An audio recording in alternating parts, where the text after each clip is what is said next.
வணக்கம். வாங்க நண்பர்களே, தோடர் பழங்குடி மக்கள் எப்படி வாழ்கிறார்கள் என்று பார்ப்போம். தோடர் பழங்குடி மக்கள் தமிழ்நாட்டில் உள்ள நீலகிரி மலைகளின் ஆயர் பழங்குடிகளாவர். 1960களின் முற்பகுதியில் தோடர் பழங்குடி மக்கள் சுமார் 800 பேர் மட்டுமே இருந்தனர். அதன் பின்னர் மேம்பட்ட சுகாதார வசதிகள் காரணமாக அவர்கள் மக்கள் தொகையில் அதிகரித்து வந்தனர். துடாக்கள் அல்லது துடவன்கள் என்றும் அழைக்கப்படும் தோடர்களின் சமூகம் தமிழ்நாட்டின் நீலகிரி மலைப்பகுதிகளில் பல நூற்றாண்டுகளாக வாழ்கின்றனர். இந்தியாவின் பெரிய மக்கள் தொகையில் ஒரு சிறிய பகுதியினர் என்றாலும் 19ஆம் நூற்றாண்டின் முற்பகுதியில் இருந்து தோடர்கள் மானுடவியலாளர்கள் மற்றும் பிற அறிஞர்களின் கவனத்தை மிகவும் ஈர்த்துள்ளனர். அவர்களின் இனவியல், தோற்றம் மற்றும் பழக்க வழக்கங்கள் மாறுபட்டதாக உள்ளது. தோடர்கள் எப்பொழுதும் இயற்கையோடு நெருங்கிய தொடர்பு கொண்டவர்களாகவே இருக்கிறார்கள். தோடர் மக்கள் தங்களை சுற்றியிருக்கும் வளங்களை பயன்படுத்துவதற்கு செறிவூட்டப்பட்ட பாரம்பரிய அறிவை கொண்டுள்ளனர்.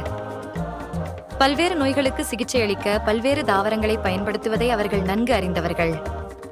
தோடர் கோவில்களில் எருமைகள் முதன்மை தெய்வமாக கருதப்பட்டு வழிபடப்படுகின்றன. ஒவ்வொரு வீட்டின் செழுமையும் அதற்கு சொந்தமான எருமைகளின் எண்ணிக்கையால் தீர்மானிக்கப்படுகிறது. தோடர்களால் வளர்க்கப்படும் எருமைகள் வலிமை மிக்கதாகவும் அற்புதமானதாகவும் இருக்கின்றன, வணங்கப்படுகின்றன.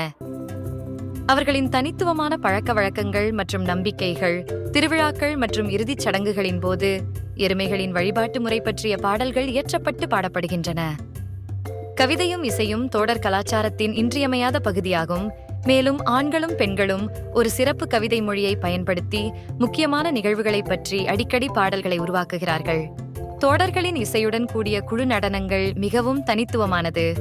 அனைவரும் கைகோர்த்து வட்ட வடிவில் பழங்குடி பாடல்கள் பாடிக்கொண்டு குழுவாக மிகவும் அழகாக நடனமாடுகிறார்கள். தோடர்கள் பாரம்பரியமாக மந்து என்று அழைக்கப்படும் குடியிருப்புகளில் வாழ்கிறார்கள். அதில் 3 முதல் 7 சிறிய ஓலை வீடுகள் உள்ளன. அவை அரை பீப்பாய்களின் வடிவத்தில் கட்டப்பட்டு மேய்ச்சலின் சரிவுகளில் அமைந்துள்ளன. அதில் அவர்கள் வீட்டு எருமைகளை வளர்க்கிறார்கள். அவர்களின் பொருளாதாரம் எருமை மாடுகளை அடிப்படையாக கொண்டது. அதன் பால் பொருட்களை அவர்கள் நீலகிரி மலையின் அண்டை மக்களுடன் வர்த்தகம் செய்கின்றனர். தோடர்கள் சைவ உணவு உண்பவர்கள். எருமை பால் பல்வேறு வடிவங்களில் பயன்படுத்தப்படுகிறது. தோடா குடிசைகள் சிறிய கதவுடன் கொண்ட ஓவல் வடிவமாக குடிசைகள் கட்டுமானம் செய்யப்படுகிறது. இந்த சிறிய கதவுகள் முன்னும் பின்னுமாக எளிதாக நகரும் வகையில் அமைக்கப்பட்டு சரி செய்யப்படுகிறது. இந்த குடிசைகள் பொதுவாக 10 அடி 3 மீட்டர் உயரமும் 18 அடி நீளமும் 9 அடி அகலமும் கொண்டவை. அவை பிரம்புகளால் கட்டப்பட்ட மூங்கில் மற்றும் ஒரு வகை புற்களை பயன்படுத்தி கட்டப்பட்டுள்ளன. தடிமனான மூங்கில் கம்புகள் குடிசைக்கு அதன் அடிப்படை வளைந்த வடிவத்தை கொடுக்க வளைந்திருக்கும். மெல்லிய மூங்கில் பிரம்பு கம்புகள் இந்த சட்டத்தின் மீது ஒன்றுக்கொன்று நெருக்கமாகவும் இணையாகவும் கட்டப்பட்டுள்ளன. இதன் மேல் காய்ந்த புல்லோலையாக அடுக்கி வைக்கப்பட்டுள்ளது. ஒவ்வொரு குடிசையும் ஒரு சிறிய கதவுடன் தளர்வான கற்களால் ஆன சுவர்களை கொண்டு கட்டப்பட்டுள்ளது. சிறிய கதவு வழியாக மக்கள் குடிசைக்குள்ளே நுழைய ஊர்ந்து செல்ல வேண்டும். இந்த வழக்கத்திற்கு மாறான சிறிய நுழைவாயில் காட்டு விலங்குகளிடமிருந்து மக்களை பாதுகாக்கும் ஒரு சிறந்த வழிமுறையாகும். ஒவ்வொரு குடிசையின் முன்பகுதியும் தோடர்கள் கலை வடிவங்களால் அலங்கரிக்கப்படுகிறது. அனைத்து தோடர்களும் தங்கள் பண்டிகைகளை கொண்டாடவும் அவர்களின் அனைத்து பழங்குடி சடங்குகளையும் கடைபிடிக்கவும் ஒரே இடத்தில் கூடுகிறார்கள்.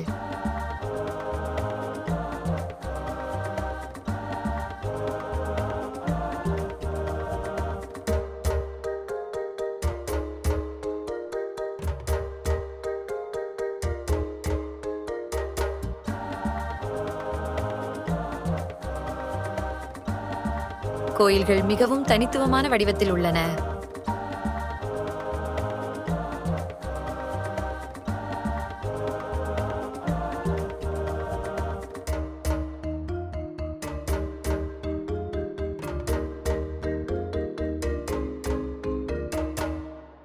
தோடர்களின் கோயில்கள் அதைச் சுற்றி ஒரு குறுகிய கல்குழியில் கட்டப்பட்டுள்ளன.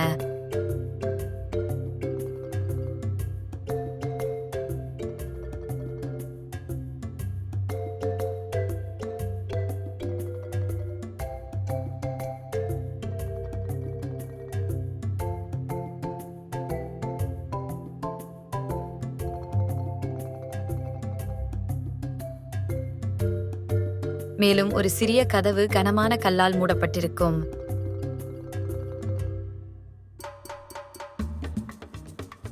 தோடர் பூசாரி மட்டுமே அதில் நுழைய முடியும்.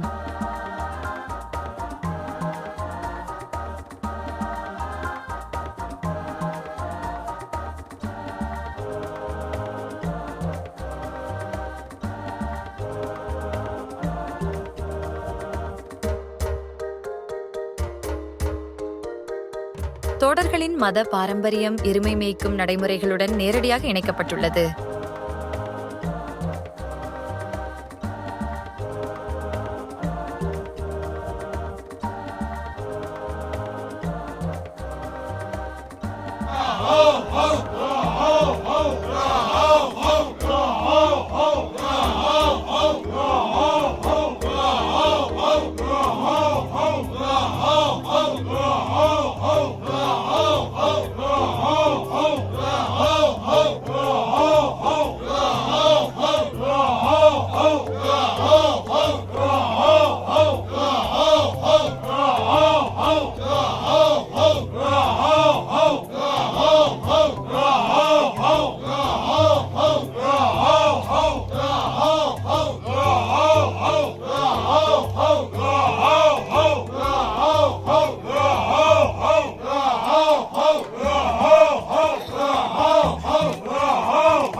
பால் உணவுப் பொருட்கள் தயாரிப்பு செயல்முறையின் ஒவ்வொரு பகுதியும் ஆரோக்கியமாக எருமைகளை பராமரித்தல், தினமும் 2 முறை பால் கறத்தல் மற்றும் வெண்ணெய் காய்ச்சுதல், பருவகால மேய்ச்சல் நிலங்களை மாற்றுதல், வறண்ட மேய்ச்சல் நிலங்களை எரித்தல் மற்றும் மந்தைக்கு உப்பு வழங்குதல் போன்றவையாகும். தோடர்கள் வசிக்கும் நீலகிரி பகுதியில் உள்ள மலைகள் அவர்களின் மதத்தின் முக்கியத்துவமானதாகும். நீலகிரி மலைகள் எருமை மந்தைகளுக்கு தேவையான புல்லை வழங்குவதால் முக்கியத்துவம் பெற்று மலைகள் கடவுள்களின் வீடுகள் என்ற நம்பிக்கை உள்ளது. தோடாக்கள் உருவாவதற்கு முன் மலைகளில் தெய்வங்கள் வாழ்ந்ததாகவும், தெய்வங்களின் சிறப்பு கூட்டங்கள் ஒரே மலையில் நடக்கும் என்றும் ஒரு நம்பிக்கை உள்ளது.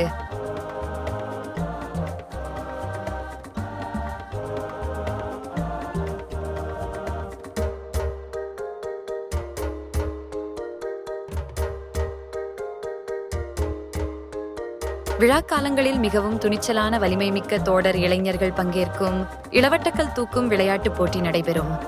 ஒவ்வொரு இளைஞனும் ஒரு குறிப்பிட்ட எடை கொண்ட ஒரு வட்ட வடிவிலான சிறிய பாறையை தூக்கி தோளில் பிடித்துக்கொண்டு நின்று சமூகத்திற்கு தன் தசை வலிமையை காட்ட வேண்டும்.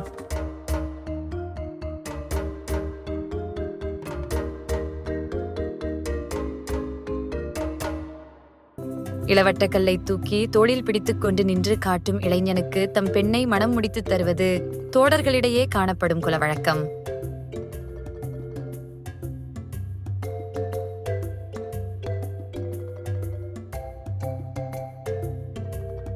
ஒற்றைக்கல் மந்து. ஆங்கிலேயர்கள் தோடர்களின் ஒற்றைக்கல் மந்து என்ற இடத்தை ஒட்டகமுண்ட் என்று உச்சரித்தனர். பின்னர் அது ஊட்டி என்று நம் அனைவராலும் சுருக்கப்பட்டு எல்லோருக்கும் பிடித்த சுற்றுலா தலமானது.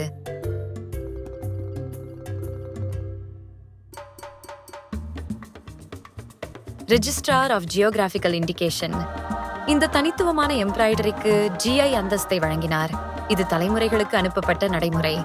டோடா எம்ப்ராய்டரி தயாரிப்புகளுக்கு ஒரே மாதிரியான விலையை இந்த நிலை உறுதி செய்கிறது மற்றும் கலையின் தரம் நகல்களுக்கு எதிராக பாதுகாப்பை வழங்குகிறது. நன்றி. Please subscribe to our channel. Thanks again.